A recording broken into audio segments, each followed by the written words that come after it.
Hi friends, നമുക്ക് രാവിലത്തെ പണികൾ എന്തൊക്കെ നോക്കട്ടെ. എന്നാണ് നമ്മൾ കുറച്ച് ചായ തിളപ്പിക്കാൻ വെച്ചിട്ടുണ്ടായിരുന്നു.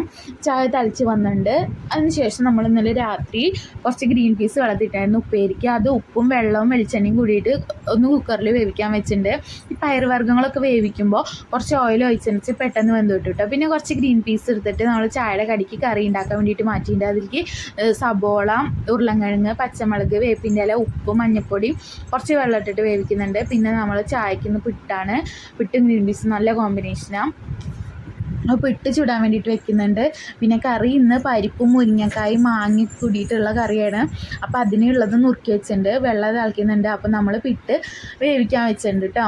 അതിന് അപ്പുറത്ത് നമ്മൾ കുടിക്കാനുള്ള വെള്ളം ചൂടാക്കാൻ വെച്ചിട്ടുണ്ട്. ഇവിടെ എല്ലാവരും തിളപ്പിച്ച വെള്ളമാണ് കുടിക്കുക.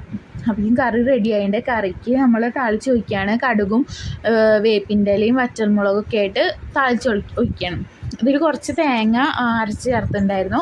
പിന്നെ അപ്പോഴേക്കും നമ്മുടെ പിട്ട് റെഡി ആയിട്ടുണ്ടായിരുന്നു. അപ്പോൾ പിട്ട് വേറൊരു പാത്രത്തേക്ക് മാറ്റുകയാണ്.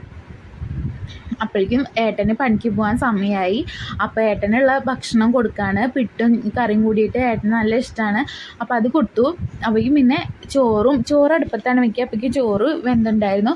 ചോറും മുരിങ്ങക്കായും മാങ്ങയും പരിപ്പും കൂടിയിട്ടുള്ള കറി റെഡി ആയിട്ടുണ്ട്. പിന്നെ ഗ്രീൻ പീസും റെഡി ആയിട്ടുണ്ടായിരുന്നു. പിന്നെ അമ്മയ്ക്ക് പോകാനും സമയമായി. അപ്പോൾ അമ്മയ്ക്ക് ആക്കി കൊടുക്കുകയാണ് കറിയും പിന്നെ ചോറിൽ ഗ്രീൻ പീസ് ഉപ്പേരിയും ഇട്ടിട്ട് കൊടുക്കാനുണ്ട്. അപ്പോൾ ഇതൊക്കെയാണ് നമ്മൾ രാവിലത്തെ പണി. അപ്പോൾ രാവിലെ തന്നെ പണികളൊക്കെ കഴിഞ്ഞു.